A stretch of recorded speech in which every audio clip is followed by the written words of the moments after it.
Amen. Bago kayo magsiupo, pakityan po ng inyong kapaligiran kung may kalat o wala. May kung wala naman, maaari na kayong maupo.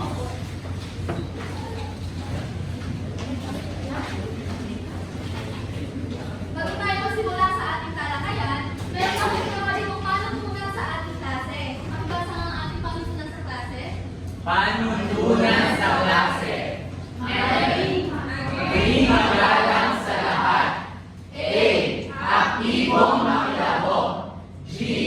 Gawin ang tama kahit walang nakatingin. A.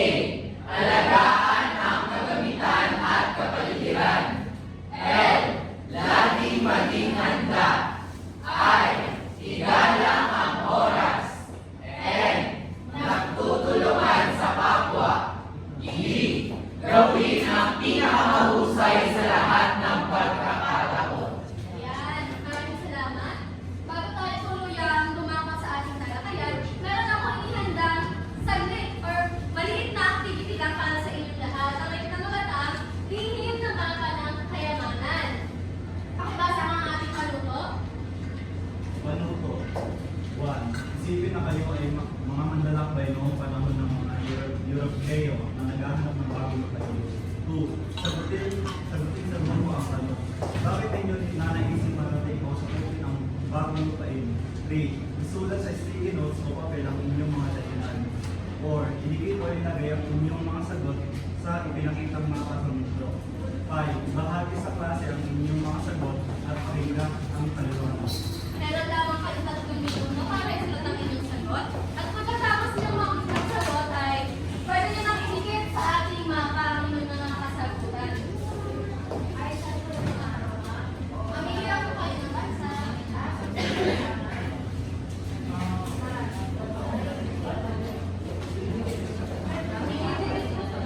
Yes po.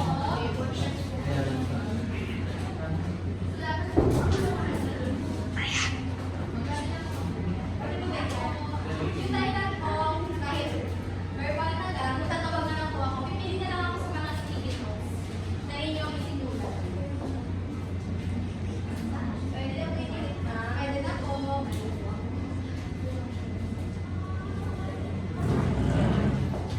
Pipili lang kayo ng bansa na gusto nyo.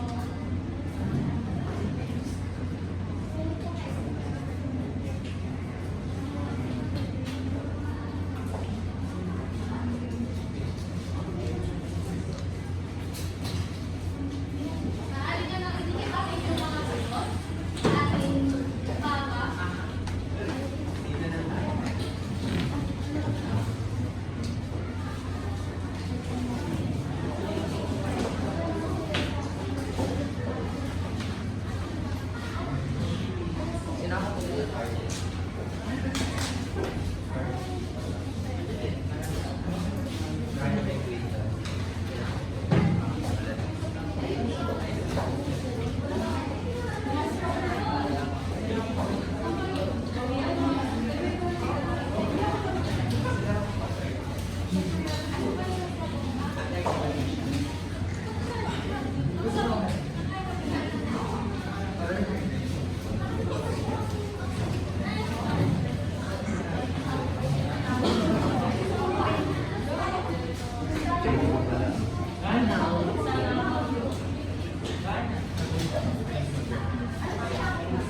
Natikip na ba ang lahat? O yung ikono ko rin?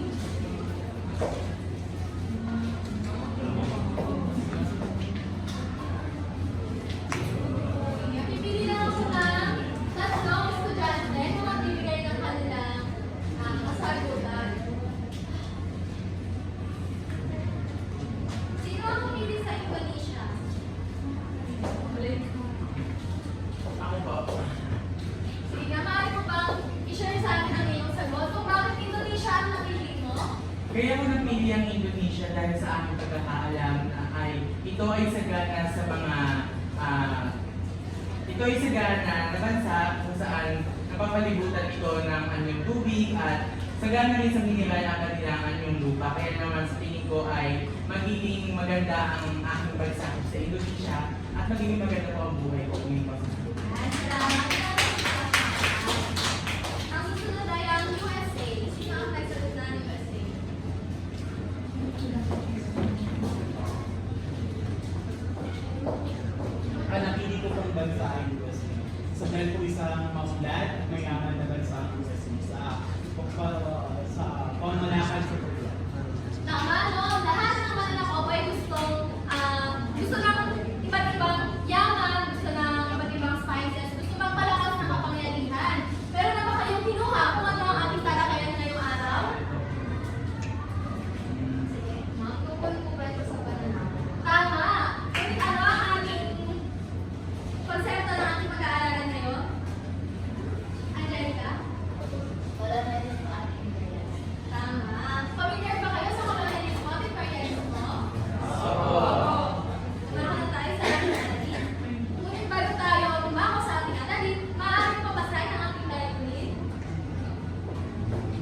Dahil sa pananatili ng mga dayuhang mananakop ay nagkakaroon ng mga pagbabago sa ating mga nakahulugan at mga kultura.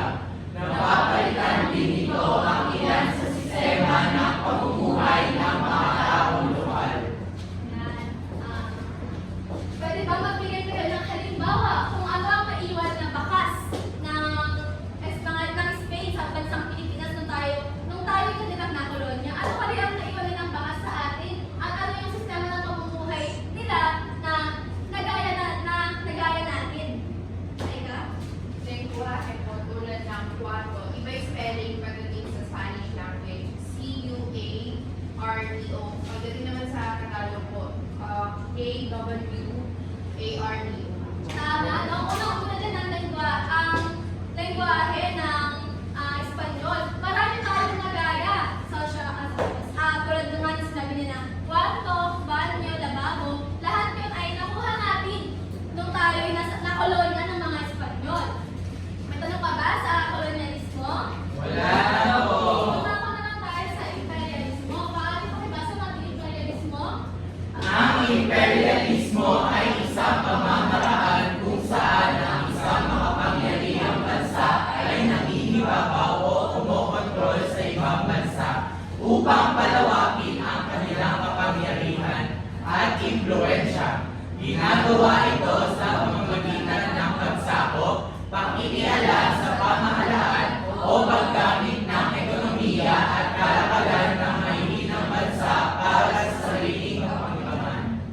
Samantala ang imperialismo kumpara sa kolonyalismo, ang kolonyalismo ay pagsakop, tuloy ang pagsakop sa isang bansa. Samantala ang imperialismo naman ay kanila lamang ini-impluwensyahan ng bansa ang kanilang sinasakop. May bansa bang ng imperialismo sa Pilipinas? Ano ang bansa yun? Iris? Tama, ang Estados Unidos. Ngayon, ang ginawa ng Estados Unidos sa atin is meron tayong sariling pamahalaan, ngunit pinapakilaman ng Estados Unidos ang ating pamahalaan. At iniimpluwensyahan din nila ang ating kultura. Ano ang nakuha natin sa Estados Unidos na hanggang ngayon ay ginagawa natin? Tama, edukasyon. Ang edukasyon natin ay nakuha natin galing sa Estados Unidos. Ano naman ang epekto ng imperialismo? May basa ba? Ang epekto ng imperialismo ay ang pagkawala ng kalayaan at sariling kultura dahil sa pamumuno at impluwensya ng mga mananakop. Kita-kita naman natin na ang imperialismo ay madaming nabago sa ating kultura na hanggang ngayon ay ginagawa pa rin natin. Magbigay ako ng halimbawa kung anong kultura ang nabago sa atin na nakuha rin sa ibang bansa. Eka? Yung masasabi ko po na nagbago yung sa way of living ng mga Pilipino. Kung noon may specific standard sila na pang contextualize sa Philippines, ngayon nagbabase na sila sa mga standards nila, mga westernized standards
isang puntos, hindi malinaw ang mga sagot. Partisipasyon, lahat ng miyembro ay nakitaho. 3 puntos, may 2 at 3 hindi nakitaho. At isang puntos, isa o dalawa lang ang nagawa. Maaari na kayong magsimula. Meron lamang kayong 5 minuto. Ito kayo dalawa.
Design na namin, design na. Sige na, design na.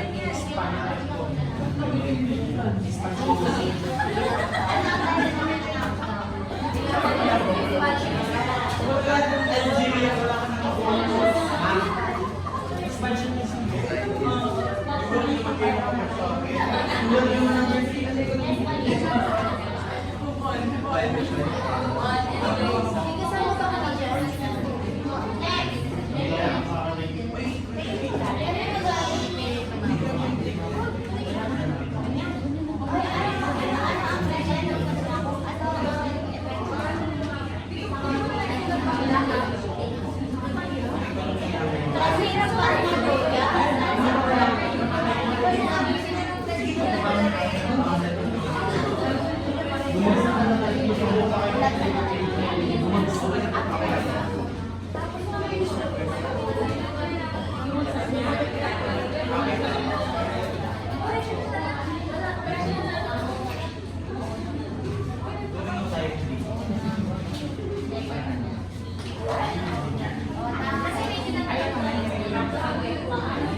update ko na update.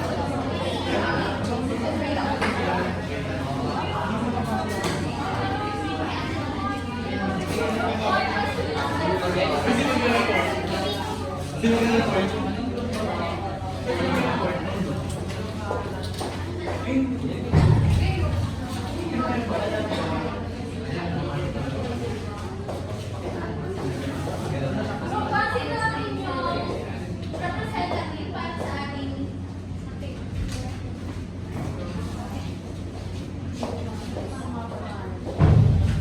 Magandang hapon po sa inyo lahat. Ito po si Representative Group 1 ng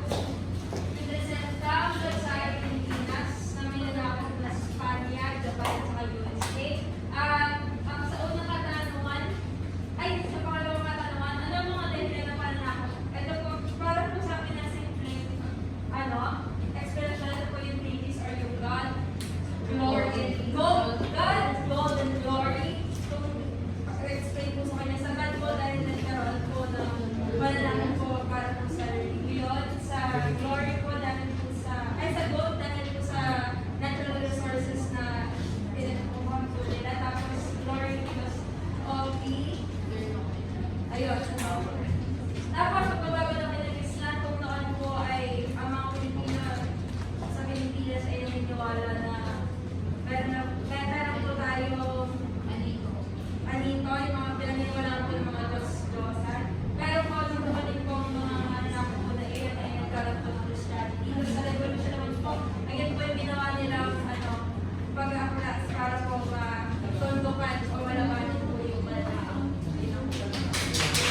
Tama, magaling. Sa inyo nalaman, meron po yung mga puntos, sa konservasyon ng mga puntos, at sa participation ng mga puntos na nagtatala ng 15 points. Para pa naman ang puntos.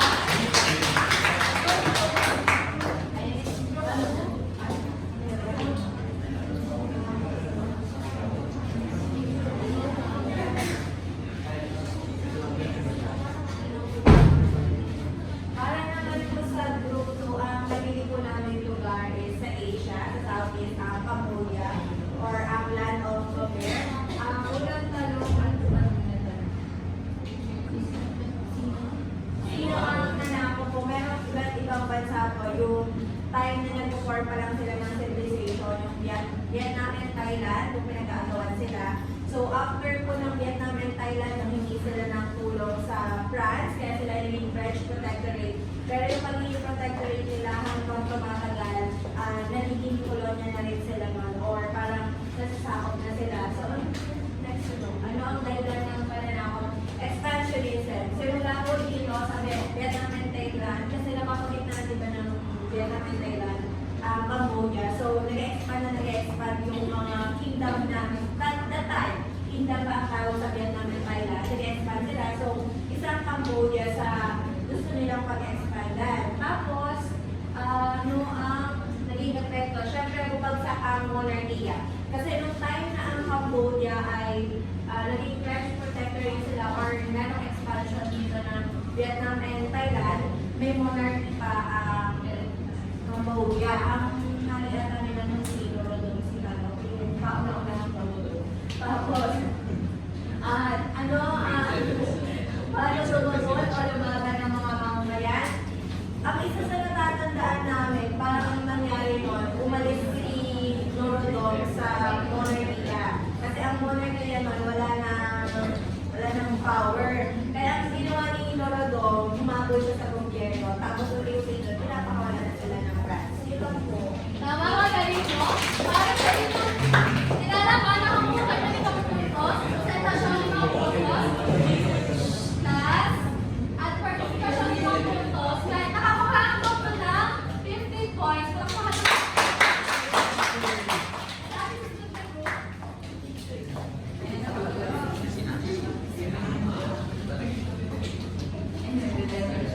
Magandang hapon sa inyong lahat. Ngayon ay maglalakbay tayo patungo sa Africa. Partner Robin, maaari mo bang sabihin sa akin kung anong bansa ang iyong nakikita sa Manila paper? South Africa po. Tama, South Africa. Alam niyo ba na ang bansang sumakop sa South Africa ay ang mga Dutch o ang the Netherlands? Ano nga ba, bakit nga ba sumakop ang the Netherlands sa South Africa? Dahil sa ginto, sa magandang lokasyon at sa mineral at ang pinaka-importante ang shine light. Para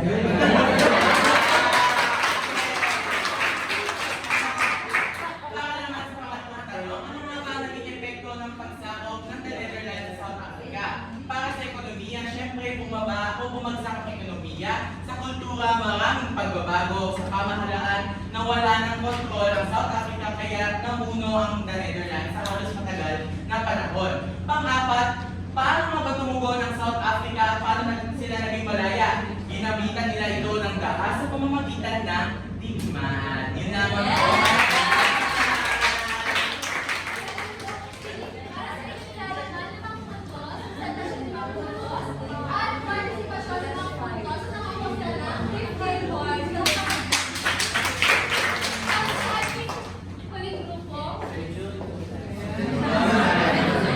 Good afternoon everyone. Ang naging naming bansa ay Pilipinas. Sa noong 1521, at sila yung na-discover ni Magellan ang Pilipinas. Kaya ang hindi niya gusto nasa kopya ng Pilipinas. Ngunit nakita niya ang maraming pakinabangan na pwede niyang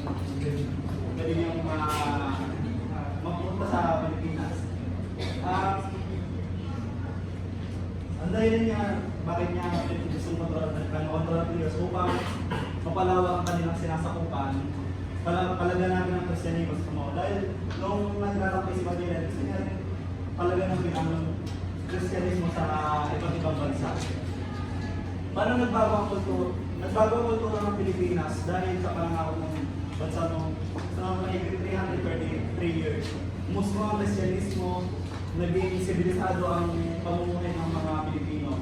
At paano tumugon ang mga yan sa pamamagitan ng pag-vote na revolution dahil sa kasalanan sila sa mga Espanyol, bumuo sila ng KKK upang labanan yung mga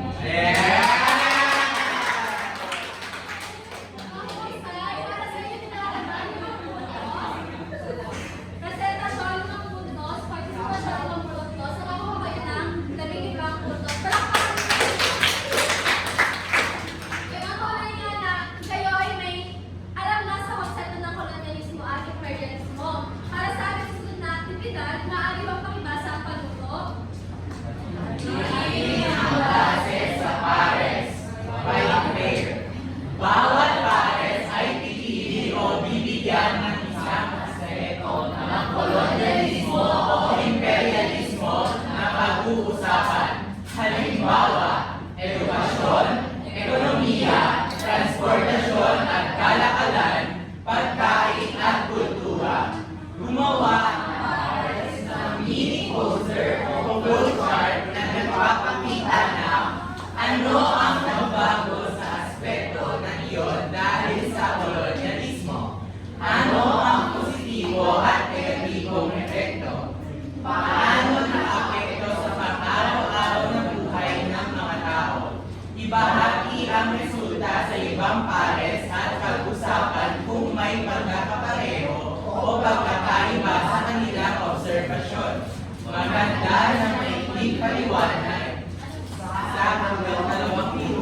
Tapos na ba ang bawat isa sa kanilang aktibidad? O, nakakalimutan tayo ng pangalan.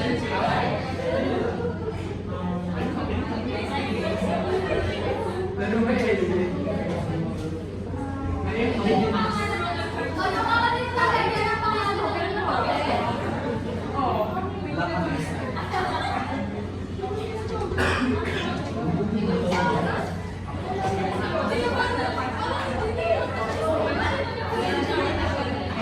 Okay, pakipasa namin dito, ha? Last. Pakipasa sa ano yung mga gawa. At lagyan ng pangalan.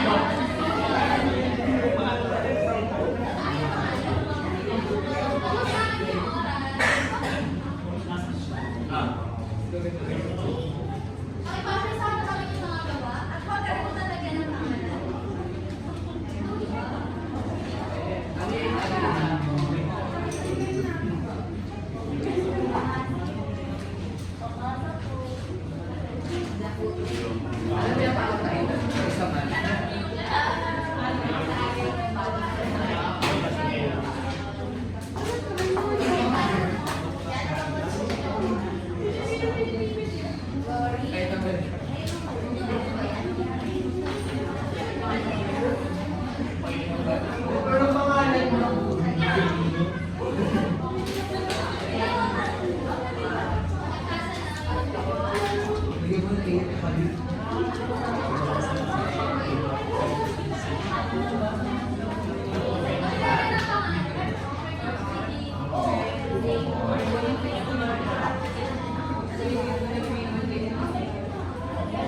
Ngayon naman, guys, pipili ako ng dalawang pares para i-share sa harapan kanila ang mga naging sagot.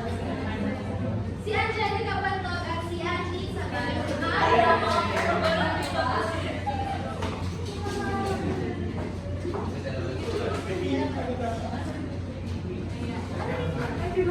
Ayan.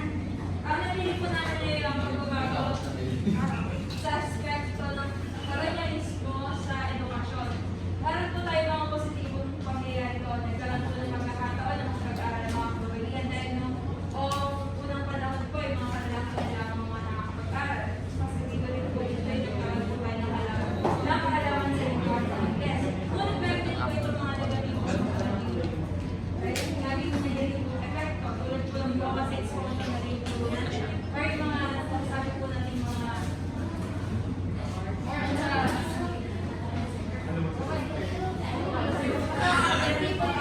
nagkaroon din po tayo ng mga pagbabago sa ating lingwahe. Ngayon po, nakakadam po natin. Ayan, tignan niyo po, nagkasalita po ang Ingles.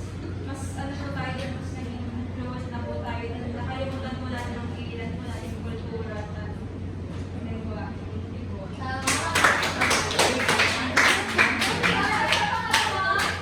Pares, si Robby at si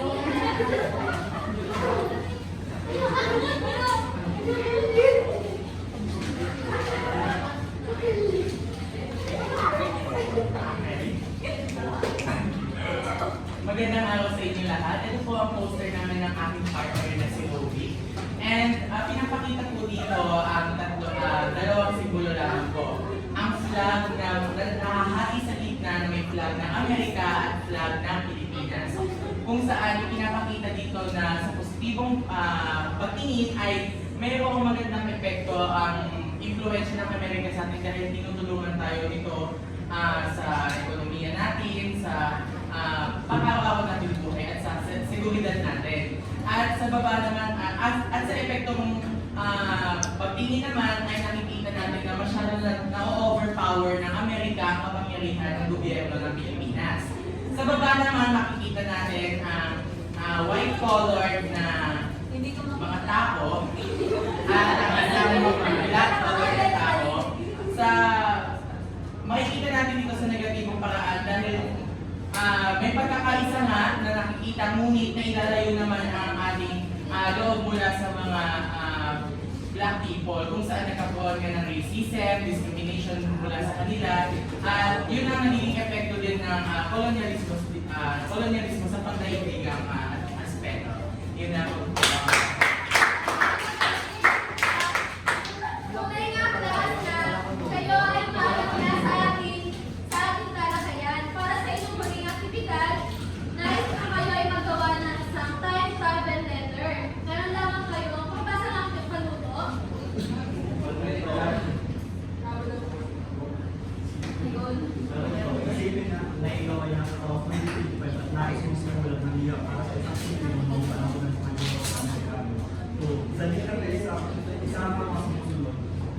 batid sa iyong kababayan noong panahon na iyon. B. Paliwanag tungkol sa kasalukuyang panahon at kung paano natin naiintindihan ang epekto ng kolonyalismo at imperialismo.